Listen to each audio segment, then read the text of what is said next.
Listen up, gang. Hold on.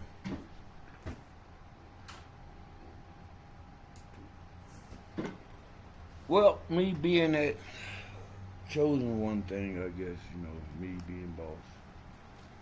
Today, while I was riding around, I figured it out. Slavery in America ended in the year of 1863. There was the Civil War. Now, a lot of people think that Republicans were the slaves. That's not true. They were Democrats known as the deep state. There are two types of Democrats, liberal and deep state. Now, the liberal Democrats and Republicans, we have a relationship, but it's politics.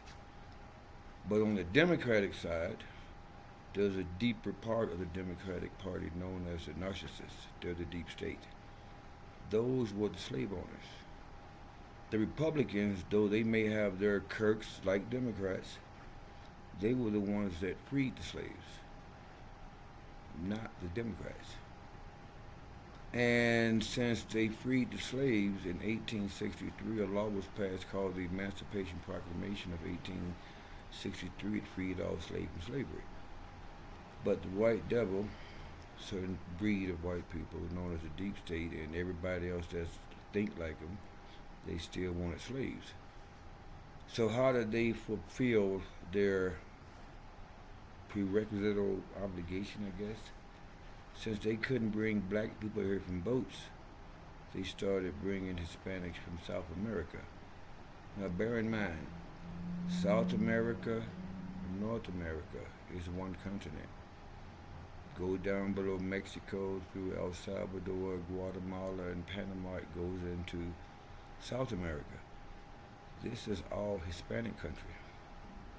See what the white devil does, they get in, infiltrate a society, give them a land, a name, and they write the history books to what the rest of the world and or the citizens believe this is always how it's been. Nope, they rewrite history. Now when they came here, they noticed that the upper echelons of Canada and the United States was more hospitable. They liked to ski, right? So Canadians or Europeans, American deep state Europeans, right? The Indians that wouldn't leave, which are Hispanic, they put them in Arizona, thought they'd die off, but they're living. Mexico down is Hispanics, slaves. Now the people in Mexico are educated to a certain extent, right? Hispanics in El Salvador, where they come from, are not, right? So, hey, they're taught. It's a big slave trade. There are people that's in the countries that talk about how great America is, go there, do this, do that, and it's all good. Then, when they have family members that come here, they say, yeah, we got free benefits, free health care, free housing, come on up. It's true. So instead of having boats bringing black people here, they march here on foot to be a slave. And once they get here, they can't leave. They're extorted, sold, sex trafficked, and the new cash crop is not sugar and cotton anymore. It's technology, the ability to issue all of them cell phones free. Why? That train how to tap into bank accounts, how to tap into cell phones, computers, Wi-Fi, how to steal identity. It's no longer cotton and sugar.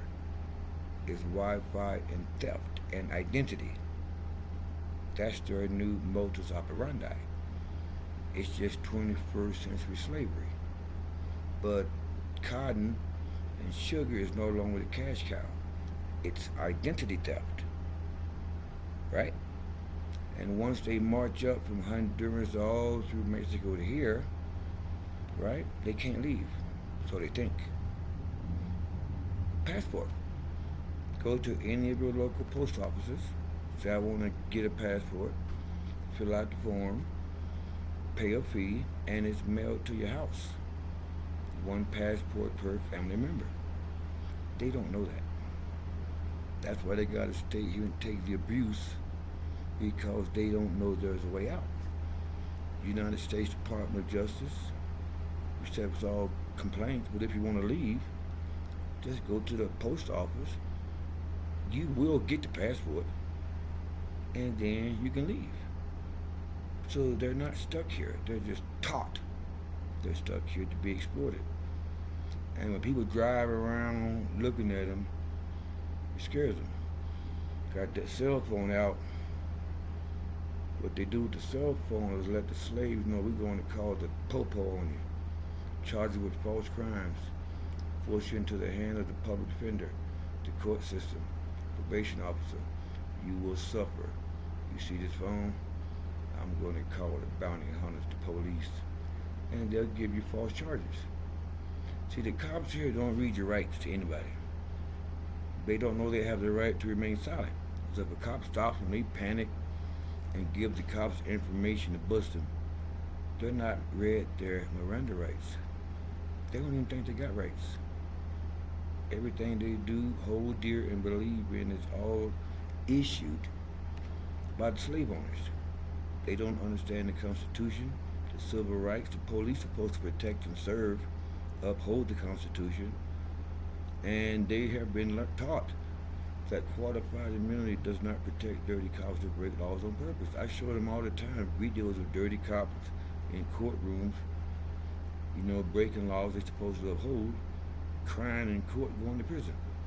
These people possess what's known as the narcissistic personality disorder. I watched Dr. Phil videos, I did some more research. The deep state personnel that's messing with all these people, they are narcissists.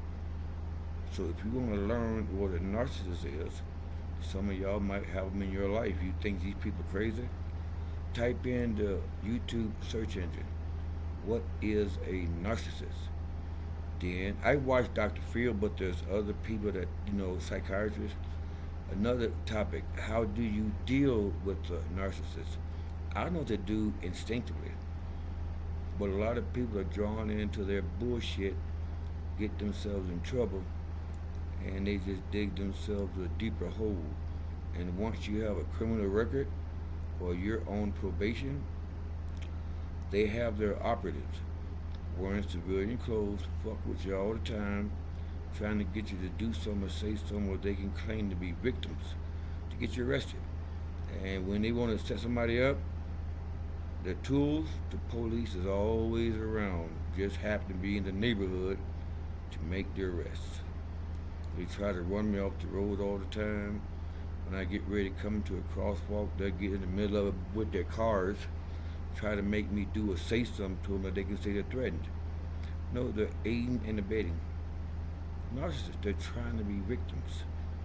But long as no one takes the bait, they cannot be victimized. Narcissists, they actually want to be victims.